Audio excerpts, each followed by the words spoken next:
जिल्हा परिषद शिक्षकांच्या बदलीचे पोर्टल नुकतेच सुरू झालेले असून याचं वेळापत्रकही या ठिकाणी जाहीर झालेलं आहे। याच्या अगोदरच्या व्हिडिओमध्ये आपण जिल्हा अंतर्गत बदलींचे वेळापत्रक, त्याचप्रमाणे शिक्षक संवर्ग भाग 1 यामध्ये कोणकोणत्या आजाराचा समावेश होतो आणि शिक्षक संवर्ग भाग 2 याविषयीची माहिती बघितलेली आहे। आजच्या या व्हिडिओमध्ये बदलीचे एकूण 7 टप्पे होणार आहेत। या 7 टप्प्यापैकी जो दुसरा टप्पा आहे तो म्हणजे विशेष संवर्ग शिक्षक भाग 1 यांच्या बदल्या, याची कार्यवाही कशा प्रकारे होणार आहे हे आजच्या या व्हिडिओमध्ये आपण पाहणार आहोत। तर बघा मित्रांनो, 4.2 टप्पा क्रमांक 2 विशेष संवर्ग शिक्षक भाग 1 यांच्या बदल्या, याच्यामध्ये 4.2.1 टप्पा क्रमांक 1 तर याप्रमाणे कार्यवाही पूर्ण झाल्यानंतर बदलीस पात्र शिक्षकांच्या जागांची यादी जाहीर करण्यात यावी व विशेष संवर्ग 1 शिक्षकांना त्यांच्या पसंतीक्रम भरण्यासाठी 4 दिवसांचा अवधी देण्यात येईल।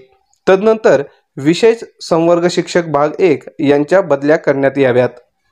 त्यानंतर 4.2.2 याच्यामध्ये विशेष संवर्ग भाग 1 शिक्षकांना केवळ त्यांच्या विनंतीवरूनच बदली देण्यात येईल।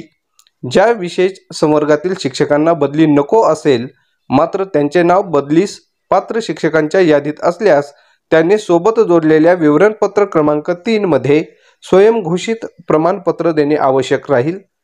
त्यानंतर पुढचा जो मुद्दा आहे तो आहे 4.2.3 याच्यामध्ये विशेष संवर्गात अंतर्गत विनंती बदलीसाठीचा प्राधान्यक्रम हा विशेष संवर्ग शिक्षकांच्या वरील व्याख्येमध्ये नमूद केलेल्या क्रमवारीनुसार राहील।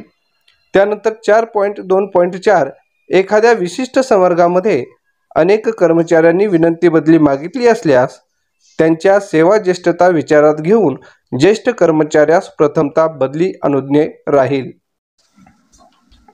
सेवा ज्येष्ठता समान असल्यास वयाने ज्येष्ठ असणाऱ्या कर्मचाऱ्यास प्राधान्याने बदली अनुज्ञेय राहील। त्यानंतर पुढचा जो मुद्दा आहे 4.2.6 या संवर्गातील शिक्षकांचे बदल्यांसाठी प्राधान्यक्रमानुसार यादी तयार करण्यात येईल। या यादीच्या आधारे बदली करताना शिक्षकांचा पसंतीक्रम विचारात घेऊन ज्या शाळांमध्ये बदलीस पात्र शिक्षक उपलब्ध असतील त्या शाळेत प्राधान्यानुसार शिक्षकांची बदली करण्यात येईल। जर एखाद्या विशेष संवर्ग शिक्षकाला त्यांच्या पसंतीक्रमाप्रमाणे एकाही शाळेमध्ये तेथे बदलीस पात्र शिक्षक उपलब्ध नसल्याने बदली देता आली नाही तर त्याची बदली विशेष संवर्ग भाग 1 म्हणून होणार नाही। तथापि त्याने विशेष संवर्ग भाग 1 अंतर्गत विनंती बदलीसाठी होकार दर्शविला असल्यास व दिलेले पर्याय उपलब्ध न झाल्यास तसेच असा शिक्षक पुढील बदली संवर्गामध्ये पात्र होत असल्यास संबंधित टप्प्यावर असा शिक्षक बदली प्रक्रियेमध्ये सहभागी राहील।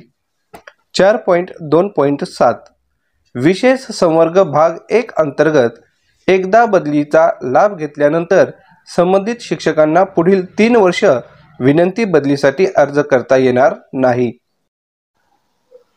4.2.8 विशेष संवर्ग भाग 1 मध्ये गणले जाण्यासाठी संबंधित शिक्षकांनी त्याबाबतचे सक्षम प्राधिकाऱ्याचे सार्वजनिक आरोग्य विभाग शासन निर्णय क्रमांक अ.प्र.वि. 2018 प्र.क्र.